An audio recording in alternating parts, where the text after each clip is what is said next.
बोलो भागवत भगवान की जय।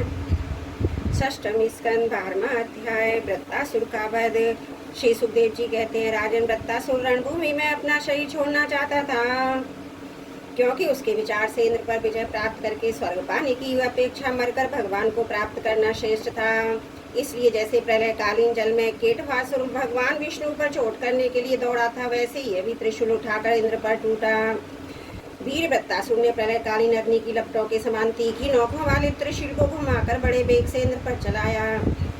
अत्यंत क्रोध से सिंहनाद करके बोला, पापी इंद्र, अब तू बच नहीं सकता। इंद्र ने यह देखकर यह भयंकर त्रिशूल ग्रह और उसके उल्का के समान चक्कर काटता हुआ आकाश में आ रहा है किसी प्रकार की अधीरता नहीं प्रकट की और उस त्रिशूल के साथ ही बासुकी नाग के समान वृत्तासुर की विशाल भुजा अपने 100 गांठों वाले वज्र से काट डाली।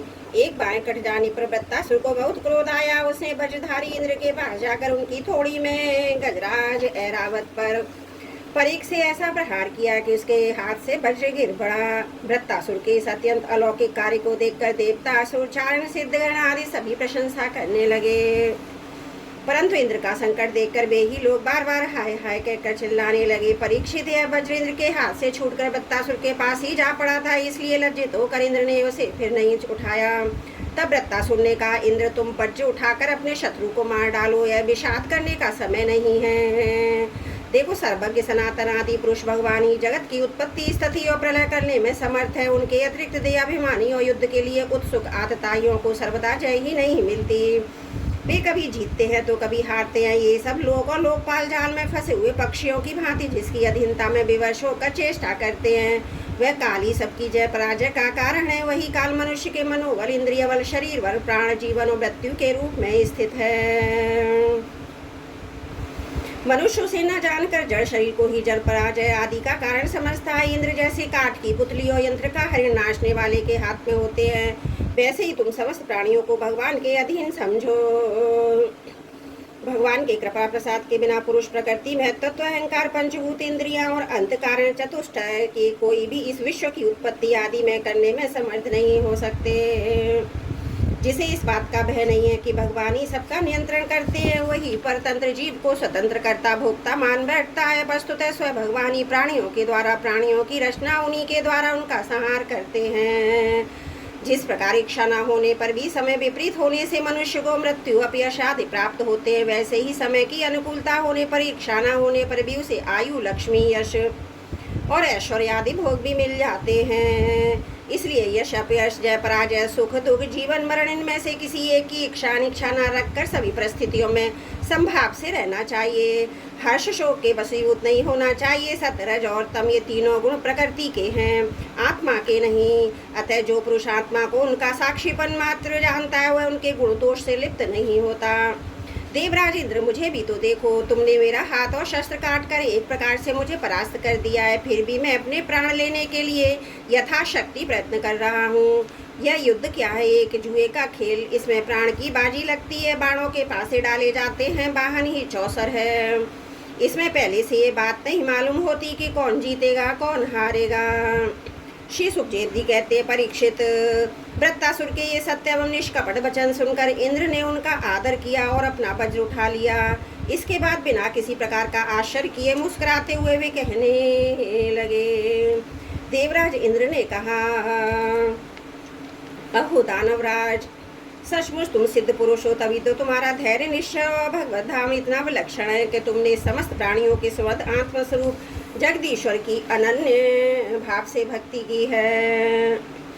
अवश्य तुम लोगों को मोहित करने वाली भगवान की माया को पार कर गए हो, तभी तो तुम असुरोचित भाव छोड़कर महापुरुष हो गए हो। अवश्य यह बड़े आश्चर्य की बात है कि तुम रजोगुणी प्रकृति के हो तो भी विशुद्ध सत्य स्वरूप भगवान वासुदेव में तुम्हारी बुद्धि दृढ़ता से लगी हुई है। जो परम कल्याण के स्वामी भगवान श्री हरि के चरणों में प्रेम में भक्ति भाव रखता है, उसे जगत के भोगों की क्या आवश्यकता। जो अमृत के समुद्र में विहार कर रहा है, उसे शुद्ध गड्ढों के जल से प्रयोजन ही क्यों हो सकता। श्री सुखदेव जी कहते हैं, परीक्षित, इस प्रकार योद्धाओं में श्रेष्ठ महापराक्रमी देवराज इंद्र और वृत्तासुर का धर्म का तत्व जानने की अभिलाषा से एक दूसरे के साथ बातचीत करते हुए आपस में युद्ध करने लगे। राजन अब शत्रुसूदन वृत्तासुर ने बाएं हाथ से फौलाद का बना हुआ एक बहुत बड़ा भावना परिघ उठाकर आकाश में घुमाया और उसे इंद्र पर प्रहार किया, किंतु देवराज इंद्र ने वृत्तासुर का यह परिघ तथा हाथी की सूंड के समान लंबी भुजा अपने 100 गांठ वाले वज्र से एक साथ ही काट गिराई। जड़ से दोनों भुजाओं के कट जाने पर वृत्तासुर के बाएं और दाएं दोनों कंधों से खून की धारा बहने लगी। उस समय वो ऐसा जान पड़ा मानो इंद्र के वज्र की चोट से पंख कट जाने पर कोई पर्वत ही आकाश से गिरा हो। अब पैरों से चलने फिरने वाले पर्वतराज के समान अत्यंत दीर्घकाय वृत्तासुर ने अपनी थोड़ी को धरती से और ऊपर के होठ को स्वर्ग से लगाया तथा आकाश के समान गहरे मुंह, सांप के समान भावनी जीव और मृत्यु के समान कराल दाढ़ों से मानो त्रिलोकी को निकलता, अपने पैरों की चोट से पृथ्वी को रौंदता और प्रबल वेग से पर्वतों को उल्टा पलटा यह इंद्र के पास आया। उन्हें उनके वाहन ऐरावत हाथी के सहित इस प्रकार लील गया जैसे कोई परम पराक्रमी अत्यंत बलवान अजगर हाथी को निगल जाए।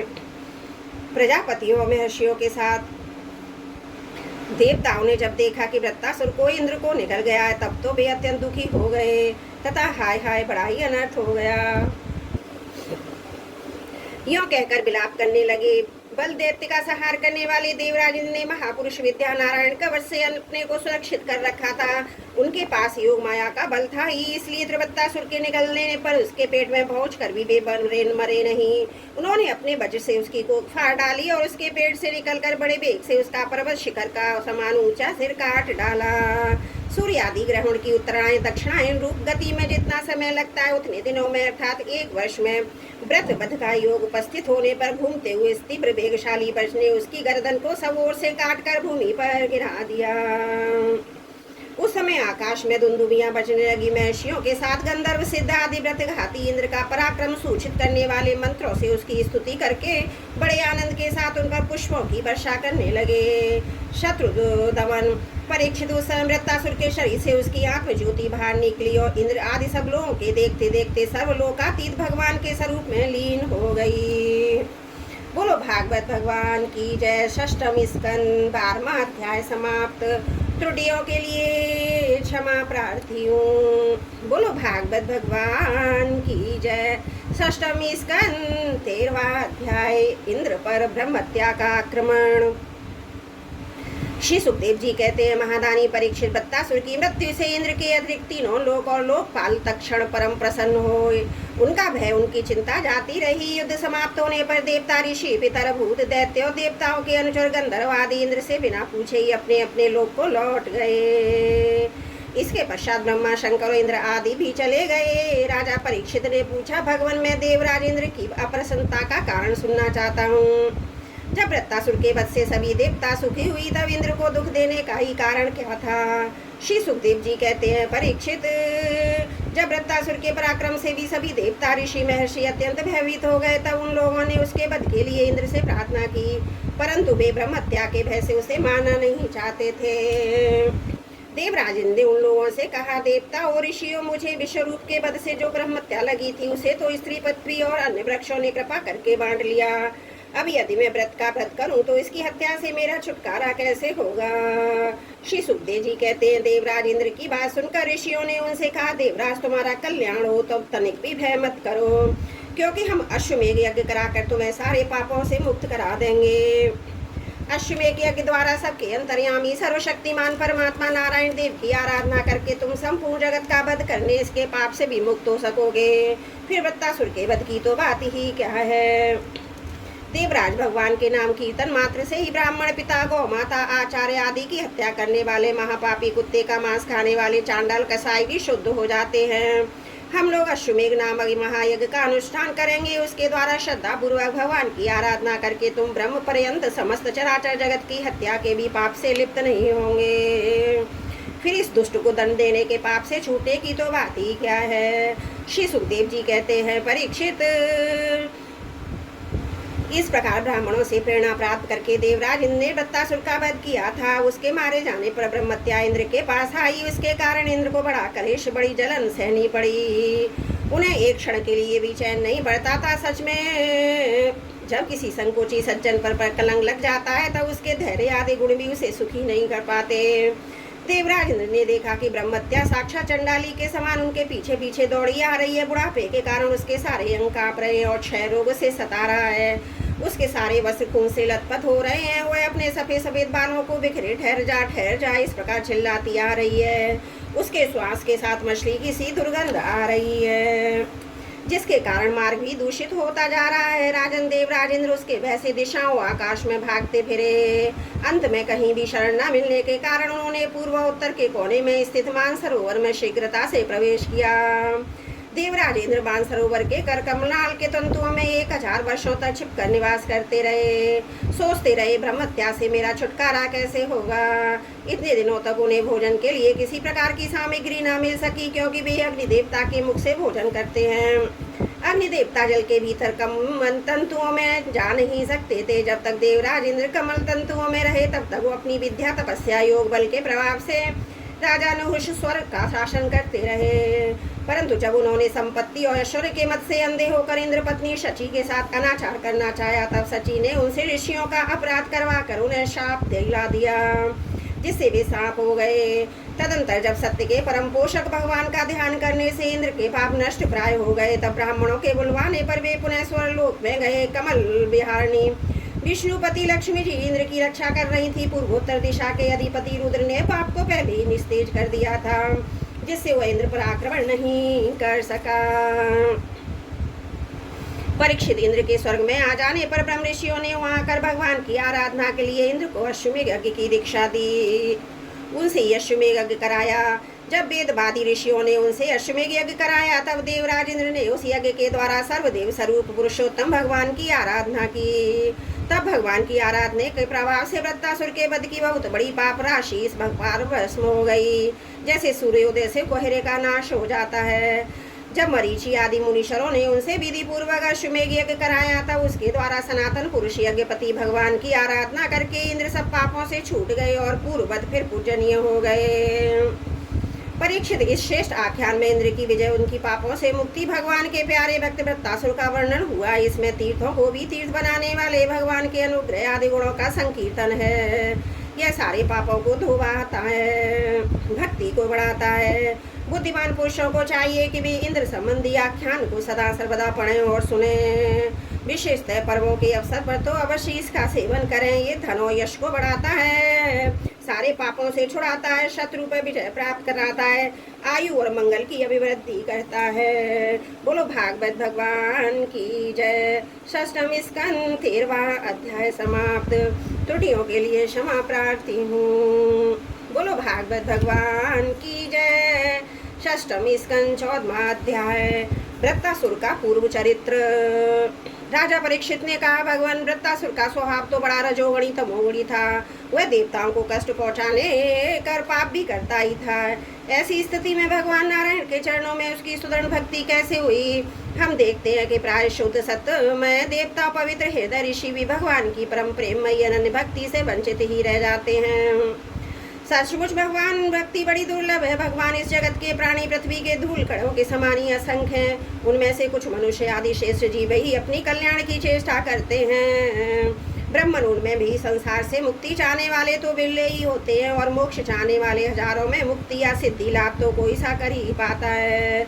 महामुनि करोड़ों सिद्ध एवं मुक्त पुरुषों में भी मैंने शांत चित्त महापुरुषों का मिलना तो बहुत ही कठिन है, जो एकमात्र भगवान के ही परायण हो। ऐसी अवस्था में वृत्तासुर जो सब लोगों को सताता था, बड़ा पापी था। उस भयंकर युद्ध के अवसर में भगवान श्री कृष्ण में अपनी वृत्तियों को इस प्रकार दृढ़ता से लगा सका, इसका क्या कारण है? प्रभु, इस विषय में हमें बतलाइए। अधिक संदेह के सुनने का बड़ा कौतूहल भी है। अहो, वृत्तासुर का बल पौरुष कितना महान था। उसने रणभूमि में देवराज इंद्र को भी संतुष्ट कर दिया। सूर्य जी कहते हैं, शौनक आदि ऋषियों, भगवान सुखदेव जी ने परम श्रद्धालु राष्ट्रीय परीक्षित का यह प्रश्न उस उनका अभिनंदन करते हुए बात कही। श्री सुखदेव जी ने कहा, परीक्षित तुम सावधान होकर यह इतिहास सुनो। मैंने इसे अपने पिता व्यासी देवर्षि नारद महर्षि देवल के मुंह से भी विधि पूर्वक सुना है। प्राचीन काल की बात है। सूरसेन देश में चक्रवर्ती सम्राट महाराज चित्रकेतु राज्य करते थे। उनके राज में पृथ्वी स्वयं प्रजा की इच्छा के अनुसार अन्न रस दे दिया करती थी। उनके 1 करोड़ रानियां थीं। वे स्वयं संतान उत्पन्न करने में समर्थ भी थे, परंतु उन्हें उनमें से किसी के भी गर्भ से कोई संतान न हुई। यो महाराज चित्रकेतु को किसी बात की कमी न थी। सुंदरता, उदारता, युवावस्था, कुलीनता, विद्या, ऐश्वर्य और संपत्ति आदि सभी गुणों से वे संपन्न थे। फिर भी उनकी पत्नियां बांस थीं, इसलिए उन्हें बड़ी चिंता रहती थी। वे सारी पृथ्वी के एक क्षत्र सम्राट थे। बहुत सी सुंदरी रानियां तथा राजा पृथ्वी उनके वश में थीं। सब प्रकार की संपत्तियां उनकी सेवा में उपस्थित थीं, परंतु सब वस्तुएं उन्हें सुखी न कर सकी। एक दिन शाप और वरदान देने में समर्थ अंगिरा ऋषि स्वच्छंद रूप से विभिन्न लोकों में विचरते हुए राजा चित्रकेतु के महल में पहुंच गए। राजा ने प्रत्युत्थान और अर्घ आदि से उनकी विधि पूर्वक पूजा की। आतिथ्य सत्कार हो जाने के बाद जब अंगिरा ऋषि सुखपूर्वक आसन में विराज गए, तब राजा चित्रकेतु भी शांत भाव से उनके पास ही बैठ गए। महाराजा महर्षि अंगिरा ने देखा कि यह राजा बहुत विनयी है और मेरे पास पृथ्वी पर बैठकर मेरी भक्ति कर रहा है। तब उन्होंने चित्रकेतु को संबोधित करके उसे आदर देते हुए यह बात कही।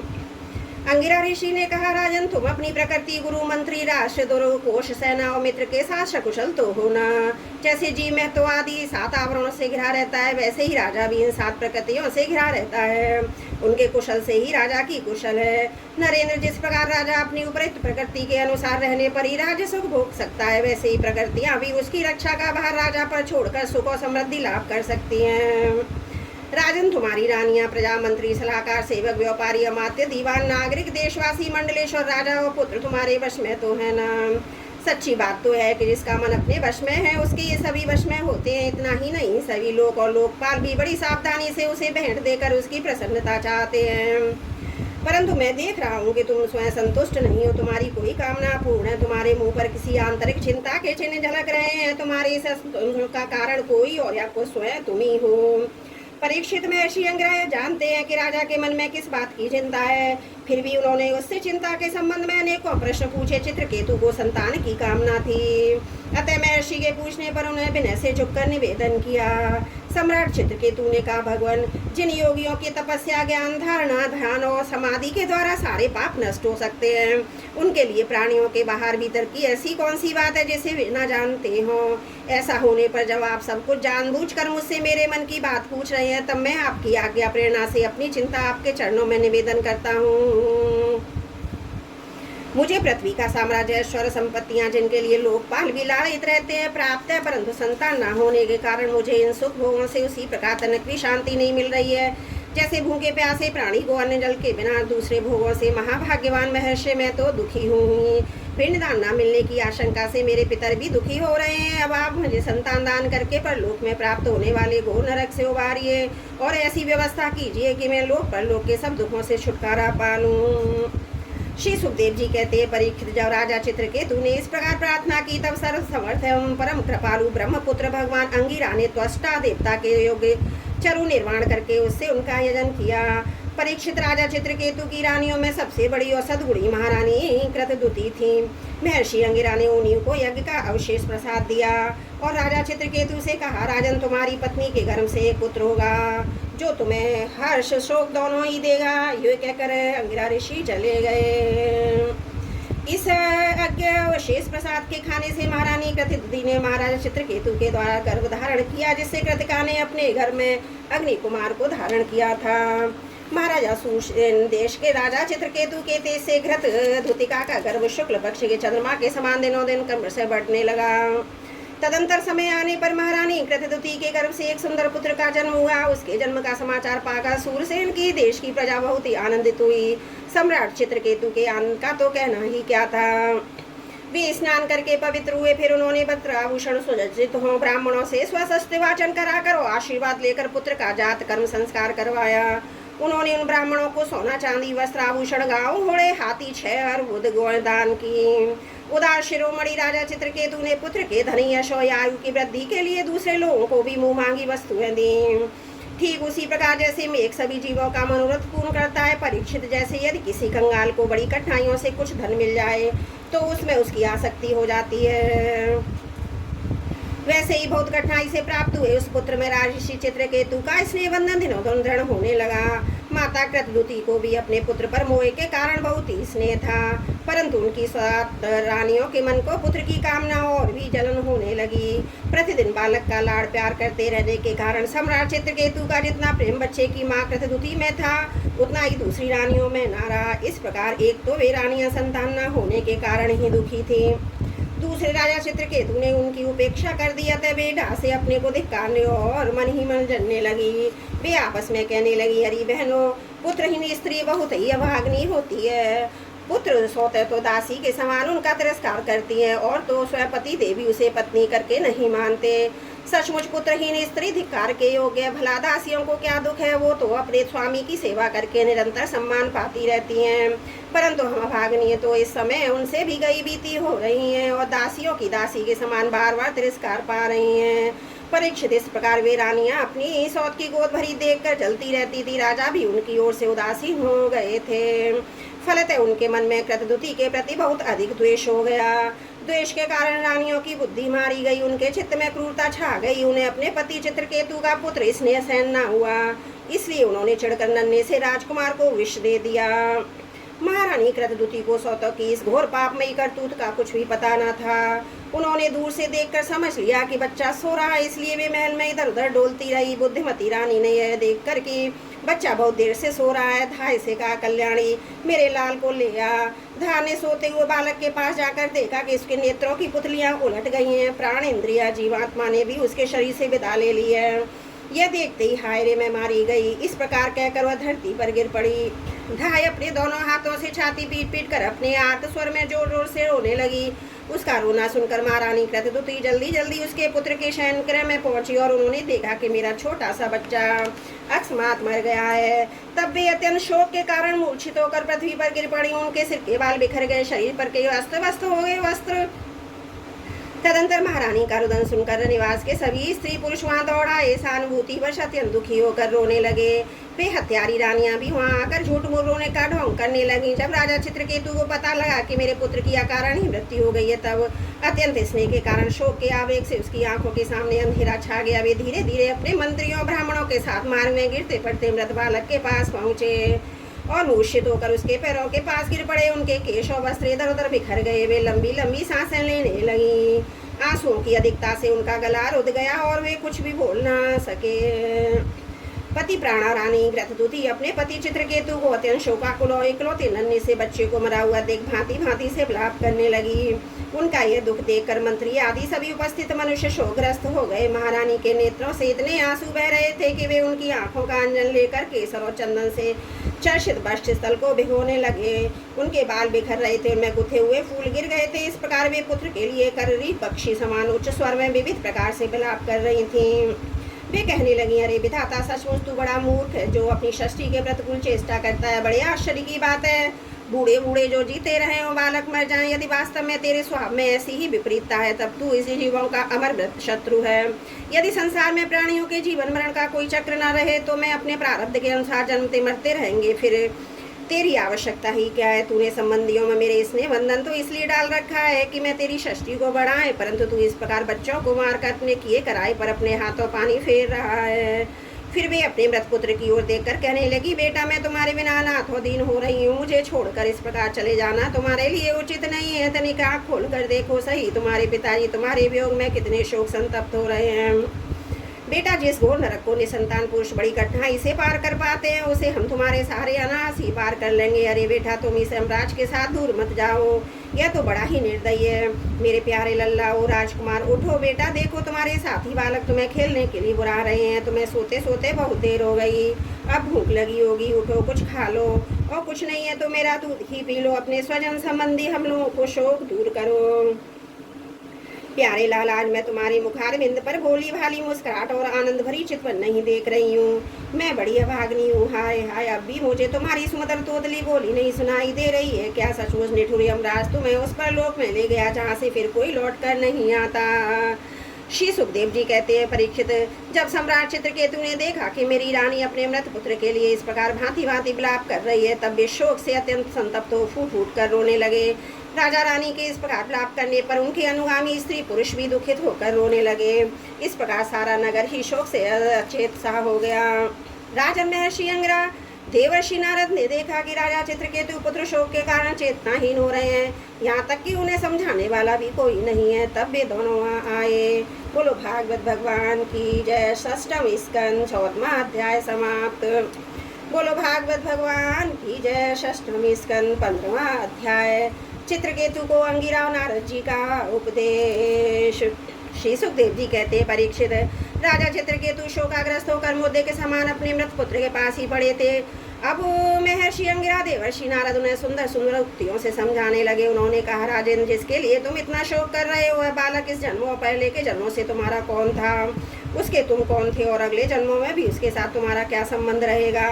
जैसे जल के वेग से बालू के कण एक दूसरे से जुड़ते बिछुड़ते रहते हैं, वैसे ही समय के प्रभाव में प्राणियों का भी मिलन और विषय होता रहता है। राजन, जैसे कुछ बीजों से तुमने बीज उत्पन्न होते हैं, नष्ट हो जाते हैं, वैसे ही भगवान की माया से प्रेरित होकर प्राणियों से अन्य प्राणी उत्पन्न होते हैं, नष्ट हो जाते हैं। राजन, हम तुम और सब लोगों के साथ इस प्रकार जगत में जितने भी चराचर प्राणी वर्तमान में हैं, वे सब अपने जन्म के पहले नहीं थे और मृत्यु के पश्चात नहीं रहेंगे। इससे सिद्ध है कि इस समय भी उनका अस्तित्व नहीं है, क्योंकि सत्य वस्तु तो सब समय एक सी रहती है। भगवान ही समस्त प्राणियों के अधिपति है। उनमें जन्म मृत्यु आदि विकार बिल्कुल नहीं है। उन्हें किसी की इच्छा न अपेक्षा वे अपने आप परतंत्र प्राणियों की सृष्टि कर लेते हैं। उनके द्वारा अन्य प्राणियों की रचना पालन और संहार करते हैं, ठीक वैसे ही जैसे बच्चे घर घरौंदे खेल खिलौने बना बना कर बिगाड़ते रहते हैं। परीक्षित, जैसे एक बीज से दूसरा बीज उत्पन्न होता है, वैसे ही पिता की देह द्वारा माता की देह से पुत्र की देह उत्पन्न होती है। माता पिता पुत्र जीव के रूप में देह ही हैं और बाह्य दृष्टि से केवल शरीर। उनमें ही देही जीव घट आदि कार्यों के पृथ्वी के समान नित्य है। राजन, जैसे एक ही मृत्तिका रूप वस्तु में घटत्व आदि जाति और घट आदि व्यक्तियों का विभाग केवल कल्पना मात्र है, उसी प्रकार यह देही और देह का विभाग भी अनादि अविद्या कल्पित है।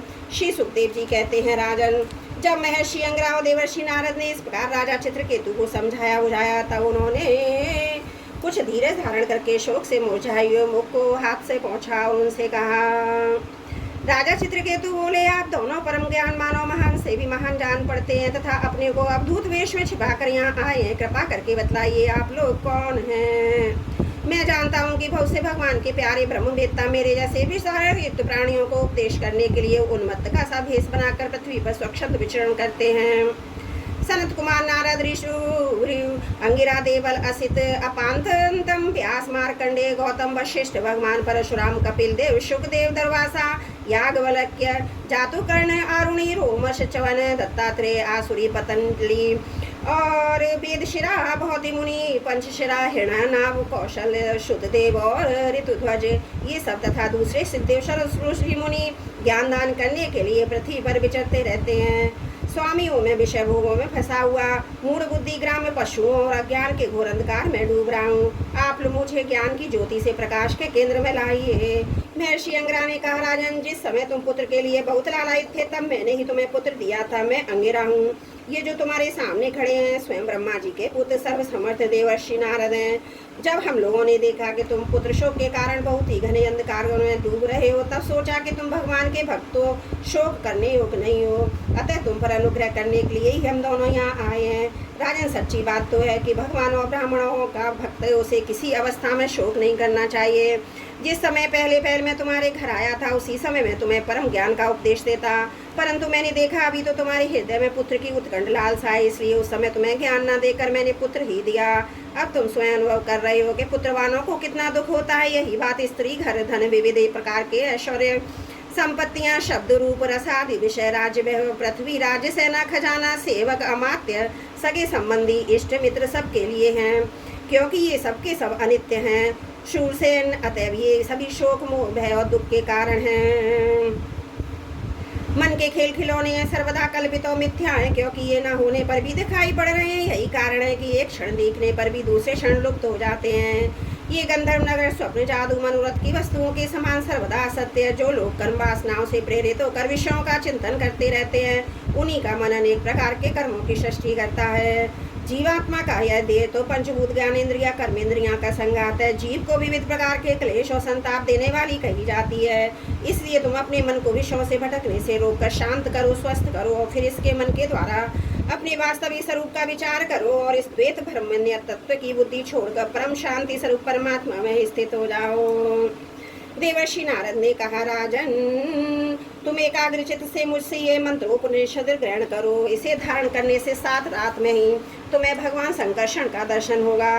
नरेंद्र प्राचीन काल में भगवान शंकर आदि ने श्री संकर्षण देव की ही चरण कमलों का आश्रय लिया था। इससे उन्होंने द्वैत भ्रम का परित्याग कर दिया। उनकी उस महिमा को प्राप्त हुए जिससे बढ़कर तो कोई है ही नहीं, समान भी नहीं है। तुम भी बहुत शीघ्र ही भगवान के उसी परम पद को प्राप्त कर लोगे। बोलो भागवत भगवान की जय। 6वां स्कंद 15वां अध्याय समाप्त। त्रुटियों के लिए क्षमा प्रार्थी हूँ। बोलो भागवत भगवान की जय। 6वां स्कंद 16वां अध्याय। चित्रकेतु का वैराग्य तथा संकर्षण देव के दर्शन। श्री सुखदेव जी कहते हैं, परीक्षित तदंतर देवर्षि नारद ने मृत राजकुमार के जीवात्मा को शोकाकुल स्वजनों के सामने प्रत्यक्ष बुलाकर कहा। देवर्षि नारद ने कहा, जीवात्मन तुम्हारा कल्याण हो। देखो तुम्हारे माता पिता सुहृद संबंधी तुम्हारे वियोग से अत्यंत शोकाकुल हो रहे हैं। इसलिए तुम अपने शरीर में आ जाओ। शेष आयु अपने सगे संबंधियों के साथ ही रहकर व्यतीत करो। अपने पिता के लिए दिए भोगों को भोगो और सिंहासन पर बैठो। जीवात्मा ने कहा, देवर्षि मैं अपने कर्मों के अनुसार देवता, मनुष्य, पशु, पक्षी आदि योनियों में न जाने कितने जन्मों से भटक रहा हूँ। उनमें से ये लोग किस जन्म में मेरे माता पिता हुए। विभिन्न जन्मों में सभी एक दूसरे के भाई, बंधु, नाती पोती, शत्रु, मित्र, मध्यस्थ, उदासीन और द्वेषी होते रहते हैं। जैसे सुवर्ण और क्रय विक्रय की वस्तुएं एक व्यापारी से दूसरे के पास जाती आती रहती हैं, वैसे ही जीव भी भिन्न भिन्न योनियों में उत्पन्न होता रहता है। इस प्रकार विचार करने से पता लगता है कि मनुष्यों की अपेक्षा अधिक दिन ठहरने वाले सुवर्ण पदार्थों का संबंध भी मनुष्यों के साथ स्थायी नहीं है, क्षणिक ही होता है। और जब तक जिसका जिस वस्तु से संबंध होता है तभी तक उसकी उस वस्तु से ममता भी रहती है। जीव नित्य अहंकार रहित है। वह गर्भ में आकर जब तक जिस शरीर में रहता है तभी तक उस शरीर को अपना समझता है। यह जीव नित्य अविनाशी सूक्ष्म जन्मादि रहित सबका आश्रय और स्वयं प्रकाश है। इसमें स्वरूपतः जन्म मृत्यु आदि कुछ भी नहीं है। फिर भी यह ईश्वर तक होने के कारण अपनी माया के गुणों से ही अपने आप को विश्व के रूप में प्रकट कर देता है। इसका ना कोई अत्यंत प्रिय और ना अप्रिय, ना अपना है ना पराया, क्योंकि गुण दोष हित करने वाले मित्र शत्रु आदि की भिन्न भिन्न बुद्धि वृत्तियों का यह अकेला ही साक्षी है। वास्तव में अद्वितीय है। यह आत्मा कार्य कारण का साक्षी और स्वतंत्र है। इसलिए शरीर आदि के गुण दोष अथवा कर्म फल को ग्रहण नहीं करता, सदा उदासीन भाव से स्थित रहता है। श्री सुखदेव जी कहते हैं, जीवात्मा इस प्रकार कहकर चला गया। उसके सगे संबंधी उसकी बात सुनकर अत्यंत विस्मित हुए। उनका स्नेह बंधन कट गया। उसके मरने का शोक भी जाता रहा। इसके बाद जाति वालों ने बालक की मृतदेह को ले जाकर तत्काल उचित संस्कार आदि और देख क्रिया पूर्ण की और उस दुरस्थ स्नेह को छोड़ दिया जिसके कारण शोक, मोह, भय और दुख की प्राप्ति होती है। परीक्षित जिन रानियों ने बच्चों को विष दिया था वे बाल हत्या के कारण श्रीहीन हो गईं। लज्जा के मारे आंख तक नहीं उठा सकती थी। उन्होंने अंगिरा ऋषि के उपदेश को याद करके मांसहीन हो यमुना जी के तट पर ब्राह्मणों के आदेश अनुसार बाल हत्या का प्रायश्चित किया। परीक्षित इस प्रकार अंगिरा नारद जी उपदेश से विवेक बुद्धि जागृत हो जाने के कारण राजा चित्रकेतु घर गृहस्थी के अंधेरे कुएं से उसी प्रकार बाहर निकल पड़े जैसे कोई हाथी तालाब के कीचड़ से निकल आए। उन्होंने यमुना जी में विधि पूर्वक स्नान करके तर्पण आदि धार्मिक क्रियाएं की। तदंतर संयंत्रित इंद्रिय और मौन होकर उन्होंने देवर्षि नारद और महर्षि अंगिरा के चरणों की वंदना की। भगवान नारद ने देखा कि चित्रकेतु जितेंद्रिय भगवत भक्त और शरणागत है, अतः उन्होंने बहुत प्रसन्न होकर उसे इस विद्या का उपदेश दिया। देवर्षि नारद ने उपदेश किया, ओमकार स्वरूप भगवान आप वासुदेव, प्रद्युम्न, अनिरुद्ध और संकर्षण के रूप में क्रमशः चित्त, बुद्धि और मन अहंकार के अधिष्ठाता हैं। मैं आपके इस चतुर्व्यूह रूप का बार बार नमस्कार प्रदान करता हूँ। आप विशुद्ध ज्ञान स्वरूप, आपकी मूर्ति परमानंदमयी है। आप अपने स्वरूप भूत आनंद में मगन और शांत हैं। देव दृष्टि आपको छू तक नहीं सकती। मैं आपको नमस्कार करता हूँ। अपने स्वरूप भूत आनंद की अनुभूति से अपने माया जनित राग द्वेष आदि दोषों को तिरस्कार कर रखा है। मैं आपको नमस्कार करता हूँ। आप सबकी समस्त इंद्रियों के प्रेरक परम महान विराट स्वरूप है। मैं आपको नमस्कार करता हूँ। मयन सहित वाणी आप तक न पहुंचकर बीच से ही लौट आती है। उसके उपरत हो जाने पर जो अद्वितीय नाम रूप रहित चेतन मात्र और कार्य कारण से पर एक ही वस्तु रह जाती है, वह हमारी रक्षा करे। यह कार्य कारण जगत जिसने उत्पन्न होता है, जिनमें स्थित है, उनमें लीन होता है, जो मिट्टी की वस्तुओं में व्याप्त मृत्तिका के समान सब में ओत प्रोत है, उन पर ब्रह्म स्वरूप आपको मैं नमस्कार करता हूँ। यद्यपि आप आकाश के समान बाहर भीतर एक रस व्याप्त है, तथापि आपको मन बुद्धि और ज्ञान इंद्रियां अपनी ज्ञान शक्ति से नहीं जान सकती, और प्राण और कर्म इंद्रियां अपनी क्रिया रूप शक्ति से स्पर्श नहीं कर सकती। मैं आपको नमस्कार करता हूँ। शरीर, इंद्रिय, प्राण, मन, बुद्धि जागृत तथा स्वप्न अवस्थाओं से आपके चेतांश से युक्त होकर ही अपना अपना काम करते हैं, तथा सुषुप्ति और मूर्छा की अवस्था में आपके चेतांश से न युक्त होने के कारण अपना अपना काम करने में असमर्थ हो जाते हैं। ठीक वैसे ही जैसे लोहा अग्नि से तप्त होने पर जला सकता है, अन्यथा नहीं उसे दृष्टा कहते हैं, वह भी आपका ही एक नाम है। जागृत आदि अवस्थाओं में आप उसे स्वीकार कर लेते हैं। वास्तव में आपसे पृथक उनका कोई अस्तित्व ही नहीं है। ओमकार स्वरूप महाप्रभावशाली महाविभूतिपति भगवान महापुरुष को नमस्कार है। श्रेष्ठ भक्तों का समुदाय अपने कर कमलों की गलियों से आपके युगल चरण कमलों की सेवा में संलग्न रहता है। प्रभु आप ही सर्वश्रेष्ठ है, मैं आपको बार बार नमस्कार करता हूँ। श्री सुखदेव जी कहते हैं, परीक्षित, देवर्षि नारद अपने शरणागत भक्त चित्रकेतु को इस विद्या का उपदेश करके महर्षि अंगिरा के साथ ब्रह्मलोक को चले गए। राजा चित्रकेतु ने देवर्षि नारद के द्वारा उपदिष्ट विद्या का उनके आज्ञा अनुसार 7 दिन तक केवल जल पीकर बड़ी एकाग्रता के साथ अनुष्ठान किया। तदंतर उस विद्या के अनुष्ठान से 7 रात के पश्चात राजा चित्रकेतु को विद्याधरों का अखंड आधिपत्य प्राप्त हुआ। इसके बाद कुछ ही दिनों में इस विद्या के प्रभाव से उसका मन और भी शुद्ध हो गया। अब भी देवादेव भगवान शेष जी के चरणों में समीप पहुंच गए। उन्होंने देखा कि भगवान शेष जी सिद्धेश्वरों के मंडल में विराजमान है। उनका शरीर कमलनाल के समान गौर वर्ण है और उस पर नीले रंग का वस्त्र फहरा रहा है। सिर पर किरीट, बाहों में बाजूबंद, कमर में करदनी और कलाई में कंगन आदि आभूषण चमक रहे हैं। नेत्र रत्नारे हैं, मुख पर प्रसन्नता छा रही है। भगवान शेष का दर्शन करते ही राजऋषि चित्रकेतु के सारे पाप नष्ट हो गए। उनका अंतकरण स्वच्छ और निर्मल हो गया। हृदय में भक्ति भाव की बाढ़ आ गई। नेत्रों में प्रेम के आंसू झलक आए। शरीर का एक एक रोम खिल उठा। उन्होंने ऐसी स्थिति में आदि पुरुष भगवान शेष को नमस्कार किया। उनके नेत्रों से प्रेम के आंसू टप टप गिरते जा रहे थे। इससे भगवान शेष के चरण रखने की चौकी भीग गई। प्रेम उद्रेक के कारण उनके मुंह से एक अक्षर भी ना निकल सका। वे बहुत देर तक शेष भगवान की कुछ भी स्तुति ना कर सके। थोड़ी देर बाद उन्हें बोलने की कुछ शक्ति प्राप्त हुई। उन्होंने विवेक बुद्धि से मन को समाहित किया, संपूर्ण इंद्रियों को ब्रह्मवृत्ति को रोका। फिर उन जगत गुरु की, जिनके स्वरूप का 5 रात्र आदि भक्ति शास्त्रों में वर्णन किया है, इस प्रकार स्तुति की।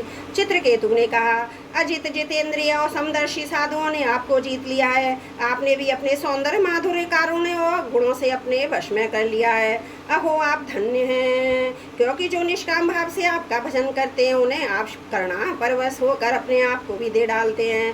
भगवान जगत की उत्पत्ति, स्थिति और प्रलय आपके लीला विलास है। विश्व निर्माता ब्रह्मा आपके अंश के भी अंश हैं। फिर भी वे पृथक पृथक अपने को जगत करता मानकर झूठ मूठ एक दूसरे से स्पर्धा करते हैं। नन्हे से नन्हे परमाणु से लेकर बड़े से बड़े महत्व पर्यंत संपूर्ण वस्तुओं के आदि अंत और मध्य में आप ही विराजमान हैं, तथा स्वयं आप आदि अंत और मध्य से रहते हैं। क्योंकि किसी भी पदार्थ के आदि और अंत में जो वस्तु रहती है, वही मध्य में भी रहती है। यह ब्रह्मांड कोश जो पृथ्वी आदि 1 से 1 10 गुने 7 आवरणों से घिरा हुआ है, अपने ही समान दूसरे करोड़ों ब्राह्मणों के सहित अपने में एक परमाणु समान घूमता रहता है। अपने ही समान दूसरे करोड़ों ब्रह्मांडों के सहित आप में एक परमाणु के समान घूमता रहता है। फिर उसे आपकी सीमा का पता नहीं है, इसलिए आप अनंत हैं। जो नर पशु केवल विषय भोग ही चाहते हैं, वे आपका भजन ना करके आपके विभूति सर्प इंद्र आदि देवताओं की उपासना करते हैं। प्रभु जैसे राजकुल का नाश होने के पश्चात उसके अनुयायियों की जीविका भी जाती रहती है, वैसे ही शुद्ध रूपास्य देवों का नाश होने पर उनके दिए हुए भोग भी नष्ट हो जाते हैं। परमात्मा आप ज्ञान स्वरूप और निर्गुण है, इसलिए आपके प्रति की हुई सकाम भावना भी अन्य अन्य कर्मों के समान जन्म मृत्यु रूप फल देने वाली नहीं होती। जैसे भुने हुए बीजों से अंकुर नहीं उगते, क्योंकि जीव को तो जो सुख दुख आदि द्वंद्व प्राप्त होते हैं, वे सत्वादि गुणों से ही होते हैं, निर्गुण से नहीं। अजित जिस समय अपने विशुद्ध भागवत धर्म का उपदेश किया था, उसी समय आपने अपने सबको जीत लिया। क्योंकि अपने पास कुछ भी संग्रह परिग्रह न रखने वाले, किसी भी वस्तु में अहंता ममता न करने वाले आत्माराम सनकादि महर्षि भी परम साम्य मोक्ष प्राप्त करने के लिए उसी भागवत धर्म का आश्रय लेते हैं। वह भागवत धर्म इतना शुद्ध है कि उसमें सकाम धर्मों के समान मनुष्यों की वह विषम बुद्धि नहीं होती। यह मैं हूँ, यह मेरा है, यह तू है, यह तेरा है। इसके विपरीत जिस धर्म के मूल में ही विषमता का बीज बो दिया जाता है वह तो अशुद्ध नाशवान अधर्म बहुल होता है। सकाम धर्म अपना और दूसरे का भी अहित करने वाला है। उससे अपना या पराया किसी का कोई भी प्रयोजन और सिद्ध नहीं होता। प्रयत्न सकाम धर्म से जब अनुष्ठान करने वाले का चित्त दुखता है तब आप रुष्ट होते हैं, और जब दूसरे का चित्त दुखता है तब वह धर्म नहीं रहता, अधर्म हो जाता है। भगवान आपने जिस दृष्टि से भागवत धर्म का निरूपण किया है वह कभी परमार्थ से विचलित नहीं होती।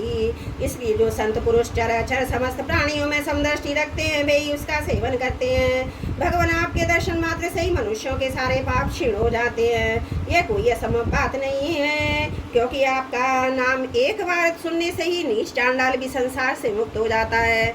भगवान इस समय आपके दर्शन मात्र से ही मेरे अंतकरण का सारा मल धुल गया, सो ठीक है, क्योंकि आपके अनन्य प्रेमी भक्त देवर्षि नारद जो कुछ कहा है वह मिथ्या कैसे हो सकता है। अनंत आप संपूर्ण जगत के आत्मा हैं, अतएव संसार में प्राणी जो कुछ करते हैं वह सब आप जानते ही रहते हैं। इसलिए जैसे जुगनू सूर्य को प्रकाशित नहीं कर सकता वैसे ही परम गुरु आप मैं क्या निवेदन करूं। भगवान आप ही की अध्यक्षता में सारे जगत की उत्पत्ति स्थिति प्रलय होते हैं। क्यों होगी जन भेद दृष्टि के कारण आपका वास्तविक स्वरूप नहीं जान पाते। आपका स्वरूप वास्तव में अत्यंत शुद्ध है। मैं आपको नमस्कार करता हूँ।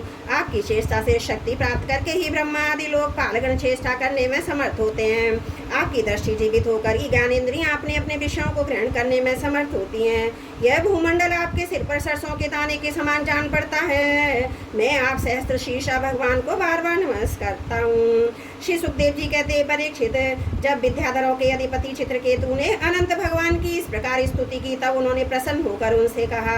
श्री भगवान ने कहा, चित्रकेतु, देवर्षि नारद और महर्षि अंगरा ने तुम्हें मेरे संबंध में जिस विद्या का उपदेश दिया उसे और मेरे दर्शन से तुम भलीभांति सिद्ध हो चुके हो।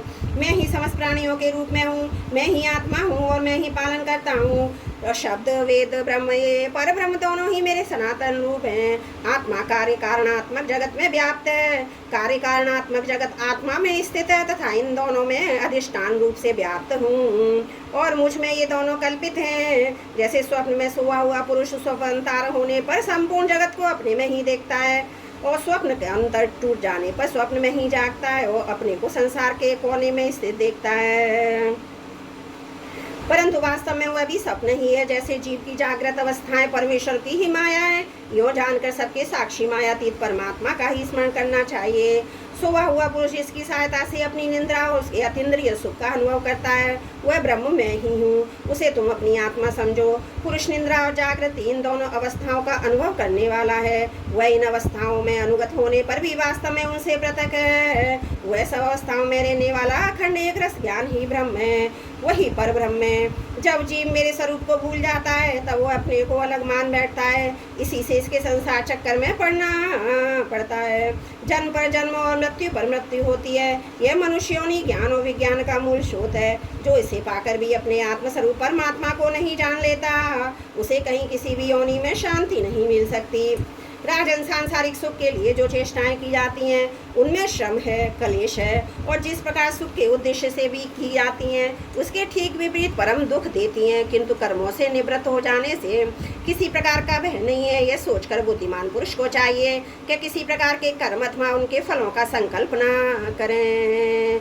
जगत के सभी स्त्री पुरुष इसलिए कर्म करते हैं कि उन्हें सुख मिले और उनका दुखों से पिंड छूटे, परंतु उन कर्मों से ना तो उनका दुख दूर होता है ना उनके सुख की ही प्राप्ति होती है।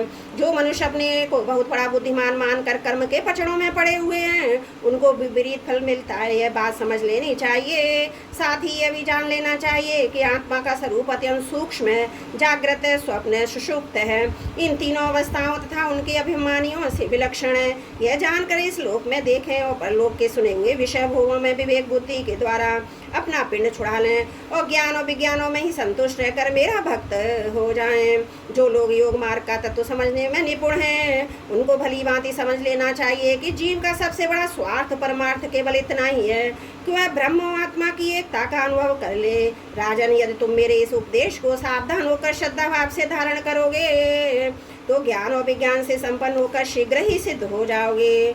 श्री सुखदेव जी कहते हैं, राजन, जगत गुरु विश्वात्मा भगवान श्री हरि चित्रकेतु को इस प्रकार समझा बुझाकर उनके सामने ही वहां से अंतर ध्यान हो गए।